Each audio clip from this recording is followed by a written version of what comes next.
Hope you're good. Do you want to say hi? Come here. Come say hi to people. Ready? Can you stand up? Tell them what you want for Christmas. Maybe someone will get it. Just 2 seconds. Baby Papa. But you've already got that. Oh, hi guys. Hi, Dad. Hi guys. How's it going? Are you going to give everyone a wave? A big wave? What's your name? Ocean. Ocean. And you want to say Happy Christmas, everyone. Happy birthday. Everyone. Happy birthday. Okay, let's do one thing while we're letting some people come in. We'll do our affirmation once, okay? You ready? Ready? Let's go. My body My body, and my mind my mind, and my soul soul, is at peace. peace. Clap, clap, clap. Good work. Okay, bye-bye. Hey guys, good morning. How are we? I hope you've had a beautiful start to this morning. I just want to do a short live. Aspen says hi. I just want to do a short live, which I think will be really, perhaps it will smack you in the mouth. Oops, someone's trying to call me. Anyway, it might smack you in the mouth, but that's a good thing. Okay, so who we got in here? Look at all these kings coming in. Nico, how are you, dude? M. Kelly is in here. Kenny's in here. Pete Clark, lovely to have you company here this morning, buddy. Terry, what's going on, my man? Bobby's in here. Benny Richardson, Emmy's in here. Hello, Maria. How are you? Mikey Bergman, Chris McPherson. We've got Jackie's in here. Nikki Duggan. Look at this, so good. Yes, she does have a crown. She does have a crown. Oh, you've got it all grown up, so I thought you said crown. Anyway, hey, so now I'm going to disclaim this by letting you know that this kind of idea happened from a conversation that caught. Guys, can you just keep it down a little bit, please? Because it's a whole microphone thing here. Just take it next door, please. Sorry, guys. So this whole idea come from just a conversation that Cords and I had the other day. And I think that trying to use analogies or illustrations to explain things often helps. So one of the things that I think, fire's about to happen, I can feel it. Yeah. Okay, so here's the thing, right? I think as we get to the end of the year, we're going to be in one of maybe 3 positions. We're going to be in either, wow, that was a good year. So someone like Steve Byron, who has absolutely demolished everything, he's going to say, well, that's been a really good year of progress and learning. And then we're going to have people who are going to feel like this year has been a really tough year. And, you know, there's nothing wrong with that. We're going to have tough years. I don't think we can have always perfect years. If it was a tough year for you, what did you learn? And then we're going to have people who obviously have sat in beside. There've been some good things, some bad things, but overall, you know, a middle year. This said, I think that I want to kind of do a call to arms for both people inside of our Better Body Academy and for people that are not inside of Better Body Academy and say, how long are you going to sit in your shit for? You know, when you're on this side of the coaching, so you see the questions and the comments that people typically ask and the things that they suffer from, the truth is, and this is really harsh, not harsh, it's harsh to hear, it's not harsh to say, it's harsh to hear, that most of it is fucking self-inflicted. Right? Most of it's self-inflicted. Bob Proctor says that, or said rather, that we are the only animals on the planet that are completely in disarray in our own environment, and most of these things we're creating ourselves. So the problem is that I think a lot of us are postponing happiness. Okay, and this is where this kind of live effectively starts. It's like we're postponing happiness into some moment in the future. We're postponing doing what we want to some moment in the future. We are postponing health into some moment in the future. And a decade can pass by and we're like, holy shit, like where did the year go? And then what happens is one day, as opposed to we bring change to ourselves, the change comes to us because time catches up with us. So the point of this live is to try to give you an illustration of where you are chronologically in your life and just say to you, how long are you going to stay here for? So stick with me for 10 minutes and we are done. So I'm going to draw for you here. Hopefully it comes out. Oops, I'll have to do it on a pencil. I'm going to draw for you here a grid, okay? And this grid is representative of your life. So I'm going to draw a bunch of lines. And I haven't done this yet, so let's just hope that I've got enough here. Okay. So what do we got? 1, 2, 3, 4, 5, 6, 7, 8, 9. Okay, perfect. 1, 2, 3, 4, 5, 6, 7, 8. We might give it one more and put that at the top here. 9. Okay. Why am I drawing these grids? Well, because just quickly before this call, I looked and I asked myself, what is the average life expectancy of an Australian? And for the purpose of obviously sexes, women typically live longer, 2 or 3 years longer than men. So the average life expectancy for a man as of today is 80.9 years. So we're going to call it 81 years. Okay. Now I've got 9, 1, 2, 3, 4, 5, 6, 7, 8, 9 by 9. I'm going back to my high school maths. I think we're on the mark here, aren't we? 9 times 9 is 81. I was just checking my maths. So every year here represents a year in your life. So let's play along with my main man. I'm going to pick someone here. I'm going to pick someone who is an absolute fucking legend of a man, but has clocked up some years of procrastination. So I'm going to choose Mikey Bergman. Okay? So Mikey, good morning, brother. No doubt you're knee deep in snow at the moment, and it's like minus 40 where you are. So I'm going to pick on you, bro. Mikey Bergman, can you tell me how old you are? What I'm going to do is preempt. I think Mikey's about 46 or thereabout, but maybe I can't remember exactly. So anyway, I'm going to color in the squares, and you can probably see where I'm going to go with this. Okay, so each square is 1 year, and for here, Mikey is first column is done, second column is done, the third column is done. You know what? Given I'm not sure if Mikey's still there, I'm going to choose Kev because I know that Kev Grant has just joined and he's 50 years old. Okay? That's done. That's done. Okay. So Kev Grant, you joined early, you joined late, but I've picked on you. Okay?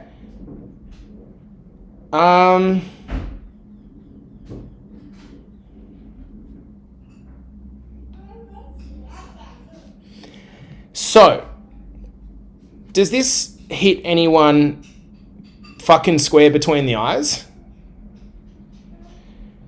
Kev, if you lived to the average life expectancy of a bloke in the Western world, this is what you've got left of your life. Now, for reference, okay, I could just knock off one of these columns and that would be the same for me. Every day that I hear someone say, I'm stuck, and repeating into, I'm stuck, I'm stuck, I'm stuck, I'm just struggling at the moment, I'm just struggling at the moment, I'm just struggling at the moment, I'm just struggling at the moment. The fact is, you might be struggling. The fact is, you might be stuck at the moment. But with every repetition of you saying that I'm stuck, you get more stuck, almost like you're digging your own hole. And believe me, I know, because I was stuck for 6 years.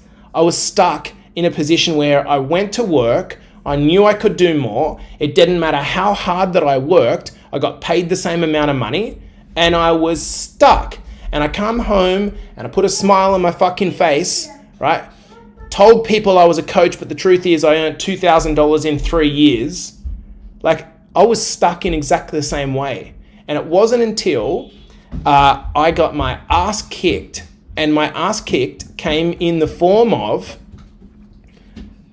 having a pregnant missus, losing your job in a country where you don't have visa working rights to work for any other company than the company that just collapsed, and so your job went with it.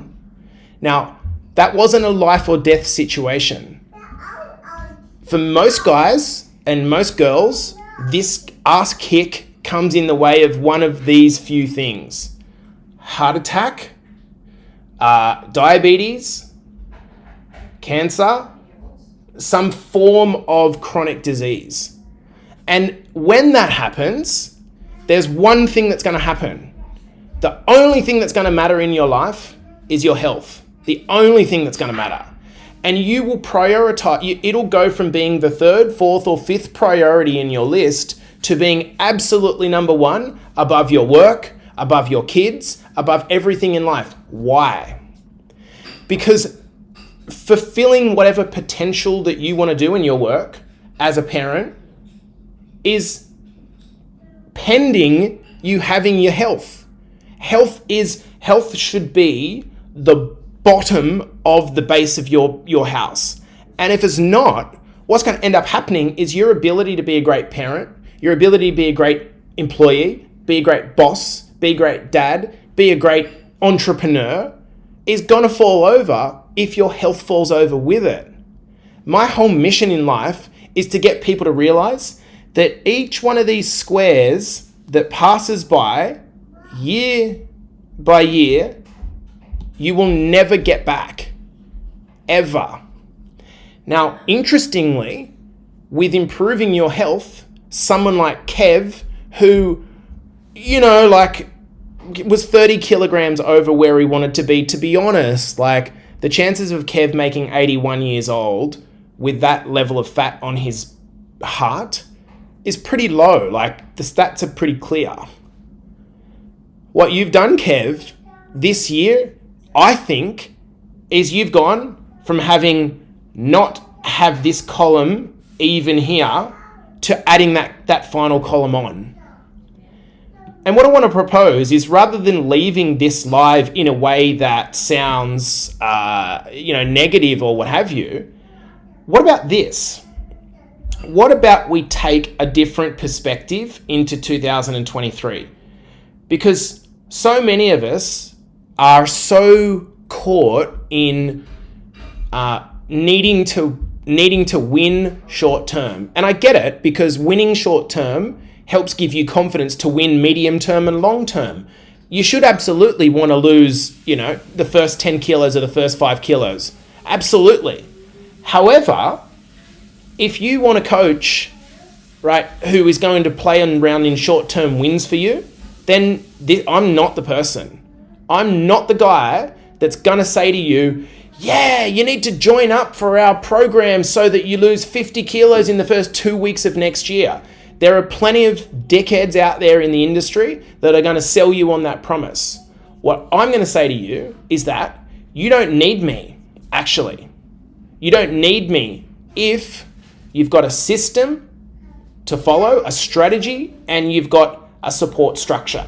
If you've got those two things, then you don't need me. If you've got a system to follow and a support structure, you don't need me. But the truth is, most people start the 30th of the 1st of January every year. They go into the gym and they're doing the wrong thing, and they quit by the 30th of January because they're doing the wrong thing and not getting results. What about we change our perspective? What about we say each one of these remaining squares in our life, we aim to do a big thing. So then this means that this square here, right here, this is next year. This is next year.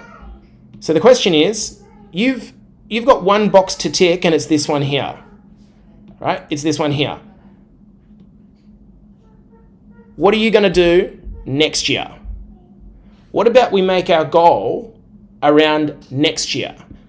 Let's make our goal that it is a 10 kilo weight loss over the course of next year. Maybe the goal is to run 5 kilometers next year.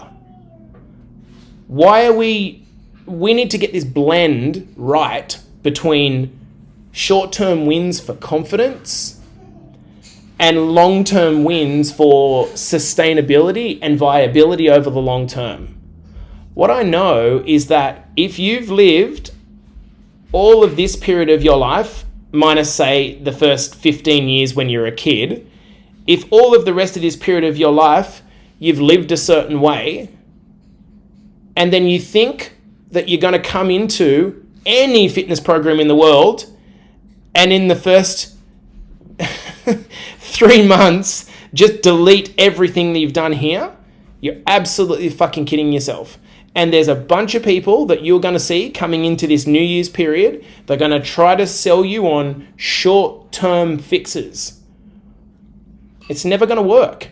What's going to happen is you're going to invest more money trying to get on and off and on and off and on and off the horse over and over again than committing to your health and fitness for a period of, say, 6 months to a year to 2 years. And if you nail that little square there, which is next year, if you nail that one square and commit for 1 year, the amount of change that you can achieve in that period of time is incredible.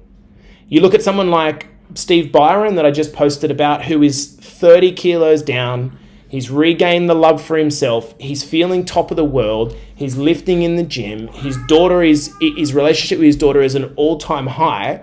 This has happened because at a base level, he got his health right. So if you're not inside Better Body Academy and you want some help, shoot me a message and we can have a chat about whether you're a good fit or not. And that good fit is going to come down to whether or not your focus is on the long term. Because if one of the things that you say to me in your application is, I want to get a 6-pack by summer, that's like so fucking unimportant that it's not funny. If you say to me, hey, you know what? Like, I want to add years of quality to my life, that's the answer that we want to hear. If you say to me, I want to show up and be the best mum and dad that I can, and I need to have energy to be able to do that, that's the right answer. Guys, hopefully this live's been a little bit helpful. Some doodling kind of helps me to talk it out, and of course I think helps to put it into some level of perspective. If we take the case of Kev's got statistically about 30 squares left. 30 squares left. And every year that you don't do the things that you want to be doing with those squares left because of the state of your health, just seems like we're chucking out years. The final point was, if you don't have your health, how is those last 10 years going to be between 70 and 80?